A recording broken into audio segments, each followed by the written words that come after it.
E aí galera, tudo bem com vocês? Estamos aí para mais um giro de notícias sobre o Cruzeiro, com questões importantes que têm movimentado o ambiente do nosso clube. Meu nome é Emerson Araújo, esse é o canal 6x1 e desde o início eu peço para você deixar o like no vídeo, se inscrever no canal caso ainda não seja inscrito e usar os comentários para opinar sobre cada um dos assuntos. Esse vídeo é feito com o apoio da Betfair, site de apostas esportivas que é patrocinador master do Cruzeiro, apoiador aqui do canal 6x1 também, e a Betfair tem sempre ofertas muito interessantes para todos os clientes. Por exemplo, hoje, sabadão, tem aposta grátis para todos os clientes ativos lá no site. Caso você ainda não tenha conta ativa na Betfair, eu te recomendo entrar pelo link da descrição, fazer o cadastro que é super simples, que você recebe um bônus de até R$600 em aposta grátis. Tá tudo muito bem explicado nos termos e condições, mas depende do seu sucesso ou não nas apostas, tá? Se você fizer uma aposta, né, a primeira aposta do dia no valor de R$15 e você perde essa aposta, a Betfair te dá R$15 em bônus no dia seguinte. Essa lógica vale pelos primeiros 40 dias, 15 vezes 40 você chega nesse valor de 600, tá? Mas qualquer aposta que você faz de R$15, você ganhou a aposta, o que você ganhou é seu, tá? Não tem o bônus do dia seguinte, mas se você botar R$15 lá, vai estar valendo, entendeu? Mas tá tudo muito bem explicadinho,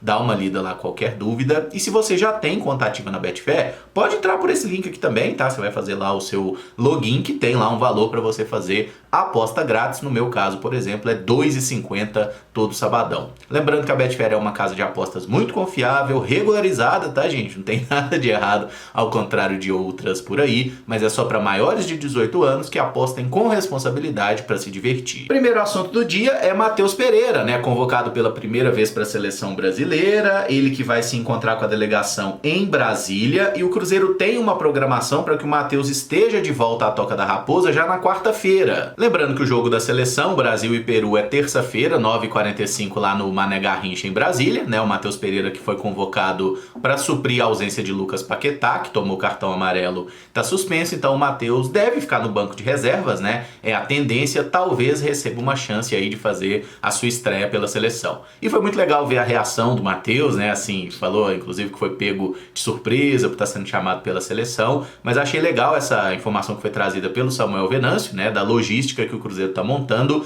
para que o Matheus esteja de volta o mais rápido possível. Vai estar à disposição da seleção, não vai perder muitas sessões de treinamento no Cruzeiro, né, gente? Porque o Cruzeiro treinou hoje, sabadão, aí amanhã, domingo, folga, segunda e terça-feira, no caso, o Matheus Pereira estará com a seleção brasileira, e aí na quarta ele já deve estar na Toca da Raposa. Se jogar pela seleção, certamente ele não deve treinar na quarta, né, porque o jogador tem aquele dia seguinte de recuperação, e mesmo que não entre em campo, né, tem a questão da viagem e tudo mais, então nessa quarta o Matheus talvez faça ali aquele regenerativo, um treino mais leve, na quinta-feira já treina com o grupo, e na sexta deve estar em campo como titular na partida contra o Bahia, né, partida que é muito importante pra gente. Mas sobre o Matheus Pereira, resumidamente, já falei bastante sobre isso na live de ontem, acho que é um momento pra gente ficar muito mais feliz por essa convocação, né, por tudo que o Matheus passou na sua vida pessoal, os problemas que ele já falou, e como a seleção brasileira teve papel importante nisso também, né, ele assistindo um jogo da seleção, ele pensou, não vou desistir da carreira, e que bom que ele não desistiu, tá, porque é um dos melhores jogadores do futebol brasileiro, é, na minha opinião, o melhor meia do futebol brasileiro, sim, o melhor camisa 10, né? E talvez a torcida do Cruzeiro não esteja valorizando tanto ele assim, mas é bom saber que pelo menos a seleção, nesse momento aí, foi justa com essa convocação. Acho que o Matheus já teve momentos melhores na temporada, tá? Mas imagino e espero, né, que agora com esse trabalho do Fernando Diniz ele recupere o seu mais alto nível. Tem todos os indícios que isso vai acontecer, tá bom? Então Matheus Pereira vai para a seleção, mas daqui a pouco aí já tá de volta ao Cruzeiro, não vai perder muitas sessões de treinamento, que volte arrebentando, hein? Que a gente precisa muito desse cara nessa reta final de Brasileiro e para ser campeão da Sula também. O Cruzeiro publicou nas redes sociais imagens aí dos meio-campistas Japa e Vitinho fazendo alguns trabalhos no campo, né, iniciando os chamados trabalhos híbridos entre fisioterapia e preparação física. O Japa que sofreu uma fratura no pé no jogo contra o Atlético Goianiense do Mineirão, e o Vitinho na partida seguinte sofreu uma lesão na coxa, né, no duelo contra o São Paulo. Então esses dois jogadores estão aí num bom estágio de recuperação, e no vídeo que o Cruzeiro publicou nas redes a gente vê eles fazendo várias movimentações de jogo ali, né, de corridas, de passes, de finalizações, assim, né, nada muito intenso, né, mas a gente já vê os jogadores com boa mobilidade ali, mostrando que a fase mais complicada, né, da lesão, da recuperação já passou, tá caminhando muito bem. É possível que a gente tenha algum deles aí nessa reta final de ano, não é impossível não, tá? Então a gente tem que aguardar, né, né, esse acompanhamento que é feito aí pelo Núcleo de Saúde e Performance, que é departamento médico, né, gente? Semana a semana eles fazem aí essa avaliação, né, dia a dia com os jogadores, mas existe uma hipótese, tá, de que voltem aí nesse final de ano e possam ser peças úteis, pelo menos nessa rotação de elenco, tá? E acho que esses dois jogadores particularmente, tanto o Japa quanto o Vitinho, pela capacidade que eles têm de fazer diferentes papéis, né, meia, volante, lateral esquerdo, os dois já fizeram esse papel na base do Cruzeiro também, são caras aí que o Fernando Diniz vai poder trabalhar bem, né? São jogadores que encaixam bem nessa ideia de intensidade, de movimentação, jogadores que trabalham muito bem com a bola no pé e também para recuperá-la. Acho que são jogadores aí que, se a gente puder contar com eles o mais rápido possível para que o Diniz observe, treine esses garotos aí, eles vão encaixar muito bem no modelo de jogo do treinador, tá? E acho que muitas vezes a gente... é jogador da base. O jogador da base tem que jogar, gente, tá? Porque os moleques são bons, já provaram que eles são bons. Eles não estão no profissional do Cruzeiro à toa, né? E quanto mais jogadores úteis a gente achar dentro do elenco, menos jogadores a gente vai precisar buscar no mercado, né? E aí fazer contratações mais pontuais de jogadores que realmente venham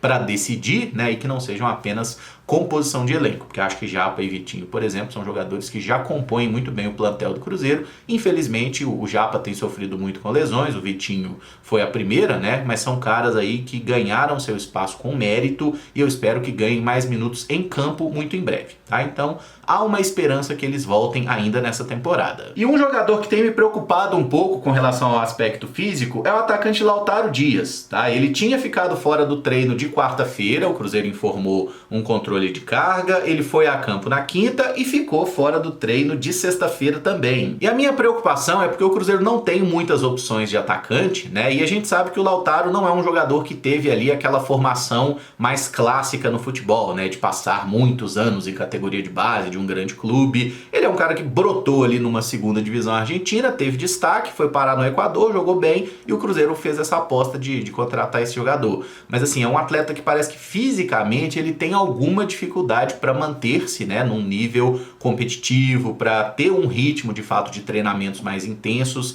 Acho que é um jogador que sente um pouco. E a gente vê que nos jogos o Lautaro Dias ele se entrega muito, né? Vamos falar um português claro aqui. Ele é bem peladeiro, né, gente? Ele vai até o final ali. Parece que ele não sabe dosar muito bem esse aspecto físico, até quando ir. Então é um jogador que parece que está sentindo um pouquinho esse início de treinos aí, de trabalhos da nova comissão técnica, tá? Vamos torcer para que na próxima semana, né, que aí vão ter os trabalhos mais focados ali na escalação e tudo mais, que o Lautaro esteja bem, que ele esteja em condição de contribuir, até porque nós não temos muitos pontas, né? Tirando ele, Gabriel Veron e o Barreal, que pode jogar pelo lado, sobraram os garotos, né? O próprio Kaique Kenji está fazendo trabalhos híbridos também e o Tevez é o que está em condição de jogo.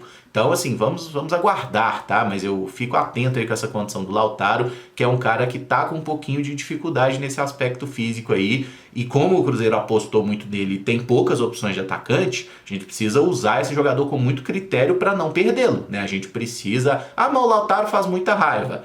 Ele faz raiva, mas sem ele é pior, porque ele consegue gerar muito jogo por causa da movimentação e até por causa daquela loucura que ele mostra. E o atacante Gabriel Veron falou um pouco sobre a rotina de trabalhos aí do novo técnico, hein? Abre aspas. O ritmo de jogo do Diniz é mais intenso com todos do time. Ele quer que a gente fique pronto para qualquer situação em campo, boa ou ruim. Posso falar que ele pede atenção a todo tempo, principalmente na saída de bola adversária, para nós que estamos ali na frente. E nessa matéria aí do Globo Esporte, né, que tem essa fala do Gabriel Veron, ele fala também sobre o foco que ele tem aqui no Cruzeiro, né, diz que está muito feliz no clube, que todos do Cruzeiro sempre foram muito, assim, solícitos, né, sempre ajudaram muito ele nesse processo de lesões, de recuperação, que ele gostaria de seguir no clube, mas que deixa essa questão de negociação contratual a serviço do staff, né, a serviço do seu empresário, para que possa resolver. E assim, a situação do Gabriel Veron, eu acho que ele é um jogador que tem um aspecto positivo nessa questão dos treinos, é que ao contrário do Lautaro, ele tá lá treinando todo dia e parece estar trabalhando bem, inclusive, né, pelos treinos que o Cruzeiro divulga aí, sempre tem golzinho do Gabriel Veron, ele parece estar trabalhando firme. E acho que ninguém tá considerando aqui realisticamente a hipótese do Cruzeiro pagar 10 milhões de euros na compra dele, né, gente? Isso aí é muito fora de cogitação, é muito caro para qualquer jogador,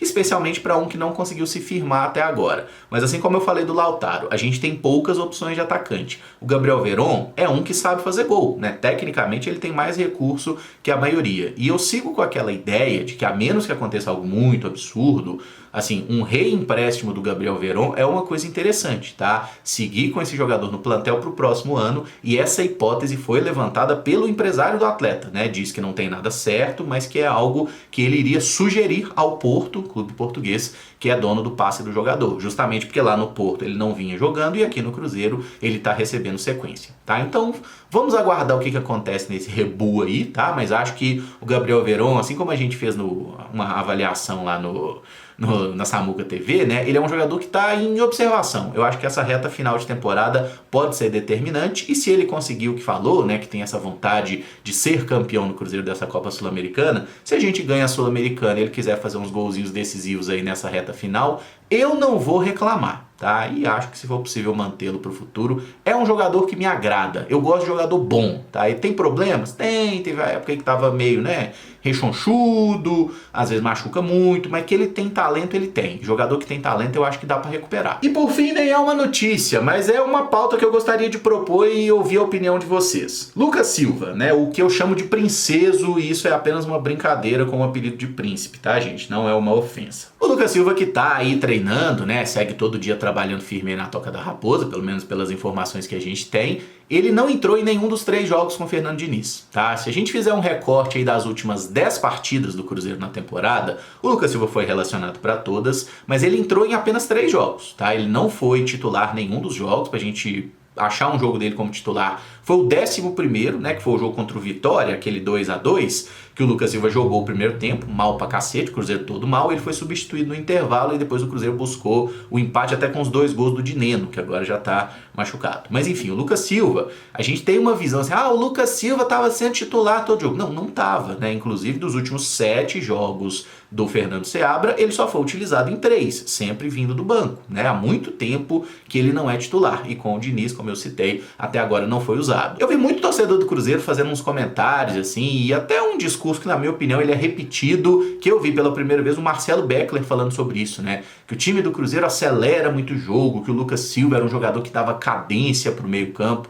Assim, quem disse que o Cruzeiro precisa de cadência? O Cruzeiro não precisa de cadência, o Cruzeiro precisa de acertar passes, e o Lucas Silva não estava acertando. Mas enfim, a minha pergunta para vocês, e eu gostaria de opiniões, é se vocês acham que o Lucas Silva deve seguir no Cruzeiro para a próxima temporada ou não. Por quê? O contrato dele acaba agora, tá? Em dezembro de 2024. É um jogador que, durante esse ano, ele não conseguiu mostrar um bom futebol, né? Salvo raríssimas exceções, teve algum momento, alguns jogos bons, mas a maioria dos jogos do Lucas Silva ele não foi bem, tá? Inclusive, quando era segundo volante ele não estava bem, quando jogou numa trinca de meio, também não conseguiu ser o Lucas Silva de 2023, tá? Ninguém tá falando do Lucas Silva antigamente. Esse ano do Lucas não tem sido bom, tá? Mas é um jogador que tem uma relação muito próxima ao Pedro Lourenço, por exemplo. E eu acho, tá? Isso aqui é uma opinião minha, uma impressão, que o Lucas Silva vai renovar, tá? A minha sensação é essa, o Lucas Silva vai ficar no Cruzeiro, independente da nossa vontade, porque o Pedro gosta dele, acho que ele vai ficar. Mas eu gostaria de saber a opinião de vocês, se vocês acham que é uma movimentação correta ou não, essa permanência do Lucas Silva, se ele deve ficar, ou se vocês acham que ele deve seguir a sua trajetória em outro lugar, tá? E eu acho que o Lucas Silva é um jogador que merece sim muito respeito pela história que ele tem no Cruzeiro, os títulos conquistados, e ele foi muito importante para isso, foi importante pra gente não cair ano passado também, tá? E é um jogador que eu acho que cabe uma reflexão, uma análise, então eu gostaria de saber a opinião de vocês. Tá? Eu acho que o Lucas Silva não pode ser titular do Cruzeiro, se porventura ele renovar, não é um absurdo. Acho que tem alguns jogadores nesse plantel do Cruzeiro que me incomodam até mais que o Lucas Silva. O problema dele é tirar espaço de jogadores como o Japa, como o Vitinho, como o próprio Joseph, justamente pela carteirada, né? Pelo currículo que tem. Então acho que tem algumas questões pra gente pensar, analisar, e eu gostaria de ouvir o que vocês pensam sobre isso. Eu encerro esse vídeo por aqui. Se você gostou, eu peço que deixe o like, se inscreva no canal caso ainda não seja inscrito e use os comentários para opinar sobre cada um dos assuntos. Para quem tava com saudade dos vídeos de notícia gravados, aqui foi um, tá? Amanhã nós teremos um 6x1 Responde e na segunda-feira voltamos à rotina das lives aqui no 6x1. Beleza, galera? Então é isso. Não esquece de deixar o like, tamo junto. Muito obrigado por acompanhar, um abraço e até o próximo vídeo. Valeu, galera!